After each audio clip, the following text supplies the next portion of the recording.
Tonight, President Trump confirming he's authorized the CIA to operate in Venezuela and now suggesting military strikes inside the country could be next. The new escalation amid U.S. strikes on alleged Venezuelan drug boats. The president vowing more attacks at sea and maybe on land.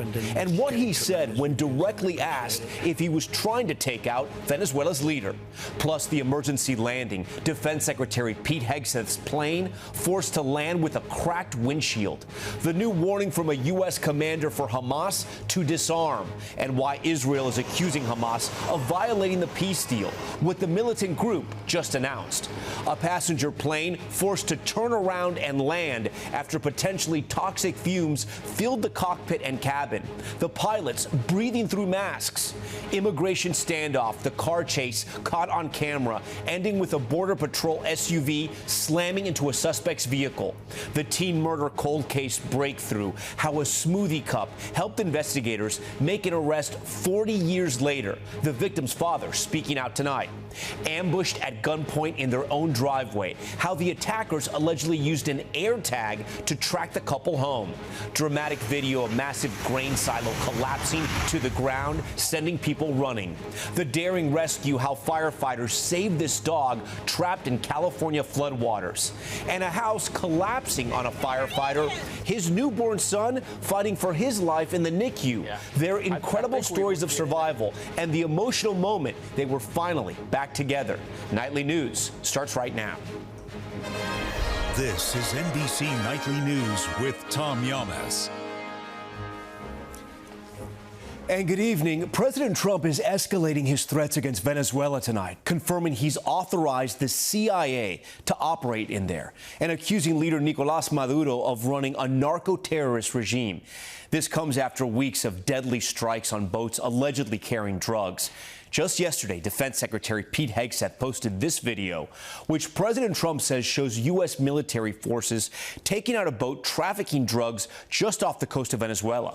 The president promising those strikes will continue and saying he isn't ruling out future strikes on land. But there are mounting questions tonight about the legality of these operations, and both Democratic and Republican members of Congress are pushing for more answers about the president's plans. Courtney Cubie starts us off tonight from Washington.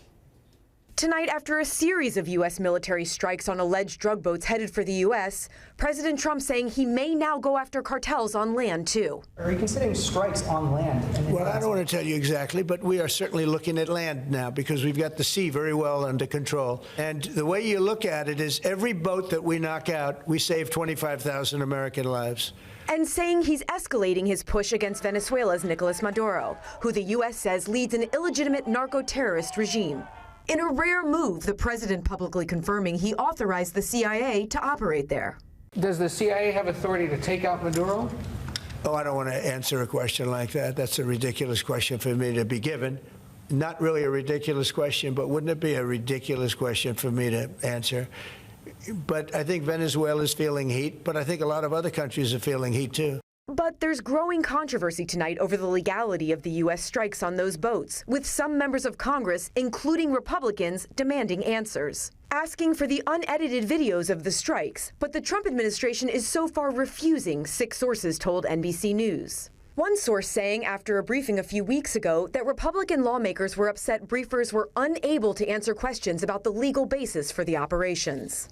Courtney Cubie joins us now live, and I know you're tracking another developing story. Defense Secretary Pete Hegseth's plane had to make an emergency landing? Yeah, that's right, Tom. The secretary's plane diverted to England on the flight back from a NATO meeting in Brussels after suffering a cracked windshield. That's according to the Pentagon spokesperson. The secretary did not have any press with him on this trip. Tom? All right, Courtney Cubie leading us off. Now to the Middle East and new accusations Hamas is violating President Trump's peace deal, as the U.S. military is now warning Hamas it must disarm. Matt Bradley is in Israel tonight. Tonight, an outpouring of grief. Israelis lining the street for the funeral of Guy Eluz, killed after being kidnapped by Hamas at the Nova Music Festival on October 7th. His body returned this week. They killed my soul and my heart, his father says. And now Israel accusing Hamas of violating President Trump's peace deal by not returning the remains of all 28 hostages. 2 more bodies returned tonight, 10 returned by Hamas so far. But Israel says tests show the body of one of them was not a hostage. Hamas tonight saying it's returned all bodies it's been able to reach amid the destruction in Gaza. We have the living hostages all back. They returned some more today. It's a gruesome process. I almost hate to talk about it, but they're digging. It's a horrible atrocity. And after those images of Hamas now conducting public execution on Gaza streets, a stark warning from the commander of U.S. Central Command, writing, "We strongly urge Hamas to immediately suspend violence and shooting at innocent Palestinian civilians in Gaza," saying Hamas should disarm without delay. And President Trump again demanding Hamas disarm. We want the weapons to be given up, sacrificed, and they've agreed to do it. Now they have to do it, and if they don't do it, we'll do it. And now Palestinians in Gaza are trying to return to their homes and normal lives amidst a landscape ravaged by 2 years of war. "I had to burn my children's clothes so I can cook for them," said Kafaya Najjar. "We've suffered from everything, but the hunger was something else." Matt Bradley joins us tonight from Tel Aviv. Matt, the president keeps threatening Hamas to disarm, but he says the U.S. military won't be involved. That's right, Tom. And he said he wouldn't reveal how he would get Hamas to disarm. He did tell CNN that Israel could restart its war in the Gaza Strip as soon as Trump gave the word. Now, as for the search for those hostage remains, an international body could go in to try to search for them. Tom? All right, Matt Bradley. Now to an emergency landing involving an American Airlines flight from L.A. to New York. The plane forced to turn around in midair because the air inside possibly too dangerous to breathe. Here's NBC's Tom Costello. On the runway at LAX, we have a smoke odor fume issue. An American Airlines Airbus A321 turning around midair, landing and shutting down its engines after fumes began filling the cabin and cockpit. I do taste it in my mouth, so we got our masks on. Potentially the latest case of noxious fumes, often described as a dirty feet smell. Past incidents have included flight attendants and pilots reporting debilitating headaches, dizziness, even suspected brain injuries. The likely cause in those cases, oil or hydraulic fluid leaking into the plane's bleed air system, which pulls outside air through the engines and into the cabin, a common design. A recent Wall Street Journal investigation found more cases involving the Airbus A320. I was having trouble processing, memory issues, and had to change my diet due to the chemicals that were making its way through my body. I've seen over 100 flight attendants and half a dozen pilots with this condition. In response, Delta is now replacing the auxiliary power units on all of its Airbus A320s. Airbus tells NBC News Airbus aircraft are designed and manufactured according to all relevant and applicable airworthiness requirements, while the FAA insists cabin air is safe. Meanwhile, the nation's flight attendant and pilot unions are calling for sensors and engine filters to keep toxic fumes from making their way into a plane. Tom? Okay, Tom Costello for us. Now to the emergency declaration from one major county in response to President Trump's crackdown on illegal immigration. It comes as we get new video of a high-speed chase involving Border Patrol. Here's Gabe Gutierrez. Tonight, Los Angeles County declaring a state of emergency over President Trump's immigration raids. In a move typically used after natural disasters, the Board of Supervisors now voting to allow taxpayer funds to help undocumented immigrants and their families pay for rent and legal aid if they're impacted by federal enforcement operations. I want our immigrant communities to know that we are in this emergency with them. We see them. We understand what they're going through. It comes as dramatic surveillance video emerges of an ICE arrest in Chicago. Homeland Security officials say an undocumented immigrant inside that SUV tried to flee an arrest Tuesday, ramming into a Border Patrol vehicle. DHS says the Border Patrol vehicle smashed into the SUV to stop it, prompting a chase on foot. Later, a hostile crowd gathering, at one point throwing eggs and rocks at federal officers. Tear gas then deployed. This video shows a man and woman running with a baby in a car seat away from the smoke. ICE has continued to come to our community to terrorize, intimidate, and create fear amongst our members. But Chicago Alderman Raymond Lopez argues Democratic leaders have fueled the fire by antagonizing the president. Do you support the president's crackdown on crime in major cities? I absolutely support any effort to make our cities safer? Why wouldn't we want to accept the president's help? Late today, the president vowing a new federal surge in more U.S. cities to fight crime. If we didn't have to fight all of these radical left governors, we could have had Chicago taken care of it. We're going to save Chicago. Back in Los Angeles, one county official voted against that emergency declaration, arguing it wasn't meant for that purpose and will invite legal challenges. Tom? All right, Gabe, we thank you. There is new fallout tonight over racist text messages reportedly exchanged among a group of young Republican leaders and the Democrat now under fire for incendiary messages he sent. Here's Hallie Jackson.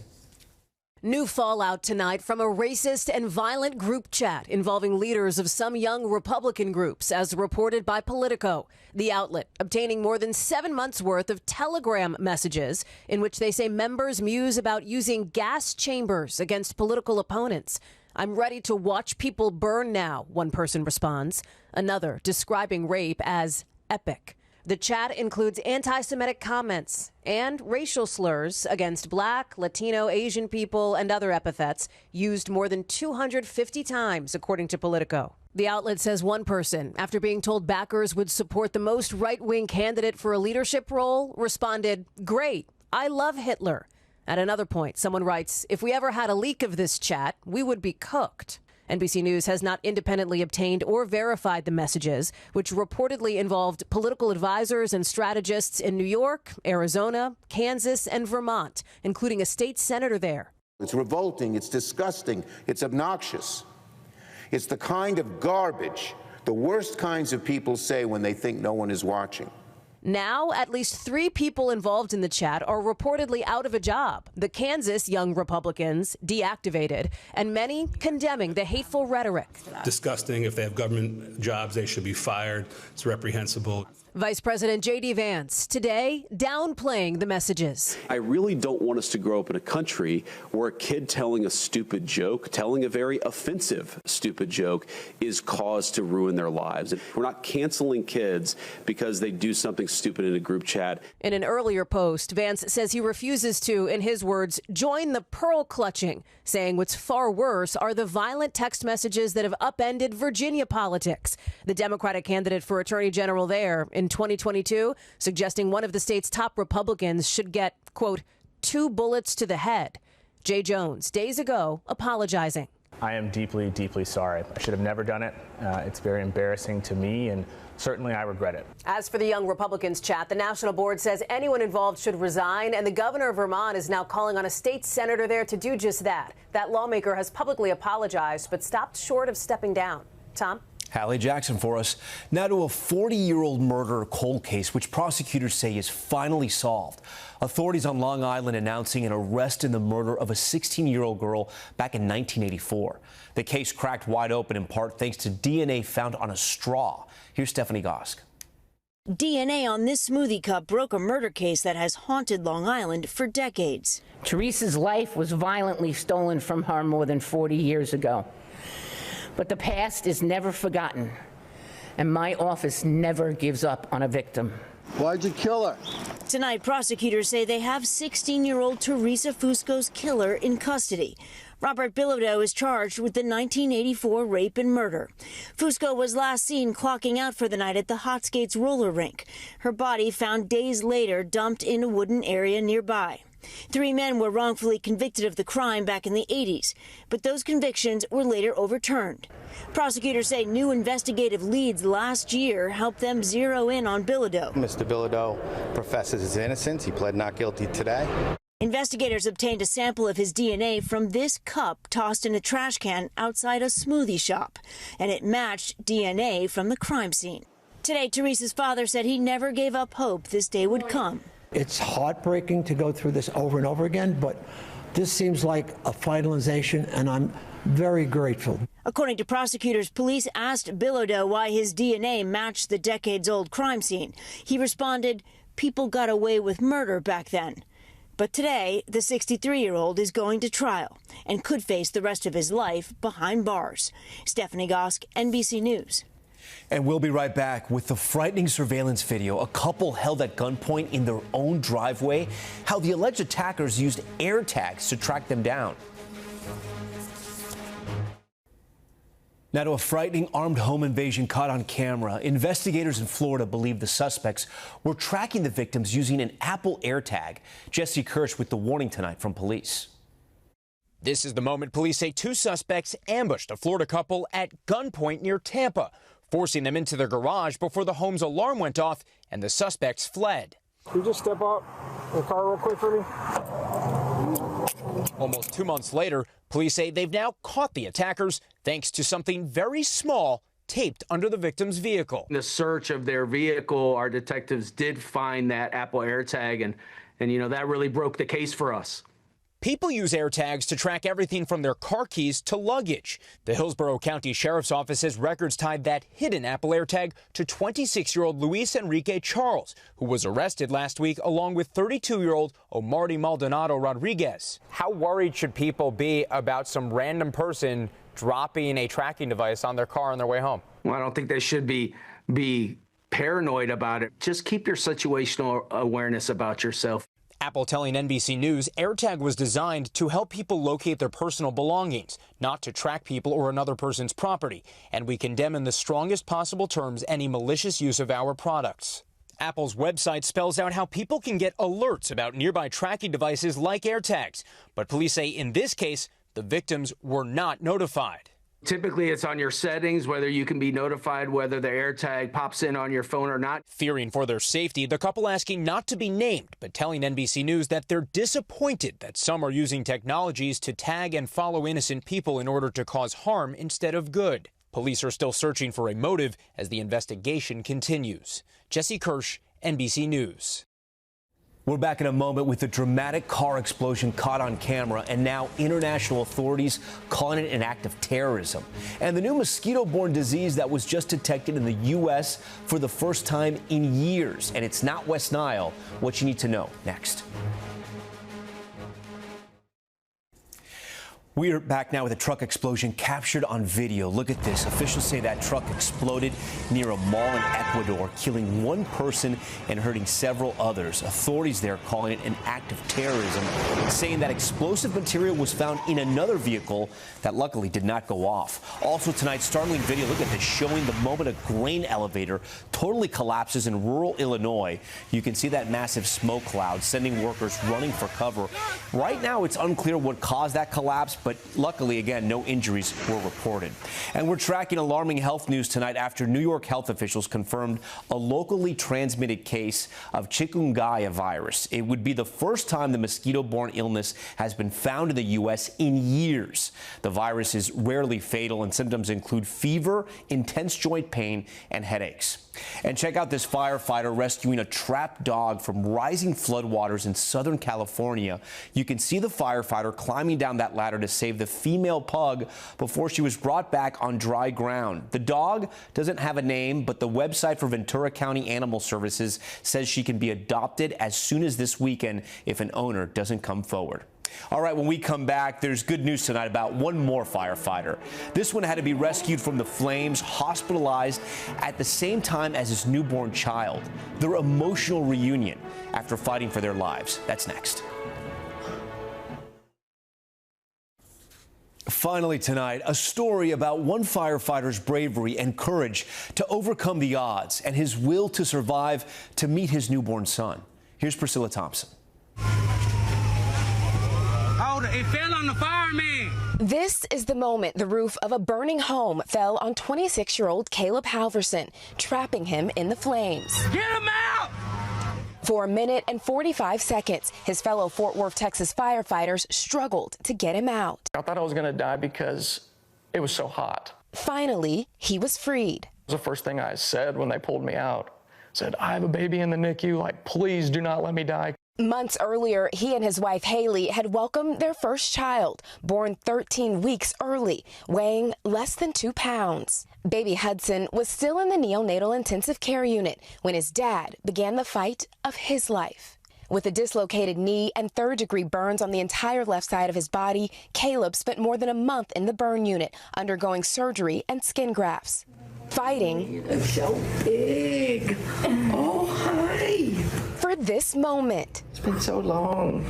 Oh my goodness, he's adorable. Thank you. So who came home first? Yeah, it was a very close race. But Caleb came home, and then I won. And then about 4 days later, Hudson came home. That first time after you came home from the hospital and you were able to hold him. I was sitting in my chair. He was asleep, and she walks in, and I just saying, just thank God, just thank God. A family reunited after a hard-fought homecoming. Priscilla Thompson, NBC News, Fort Worth, Texas. We thank Priscilla for that story. We thank you for watching Nightly News on this Wednesday. I'm Tom Llamas. Tonight and always, we're here for you. Good night. It's awake now. We thank you for watching, and remember, stay updated on breaking news and top stories on the NBC News app or watch live on our YouTube channel.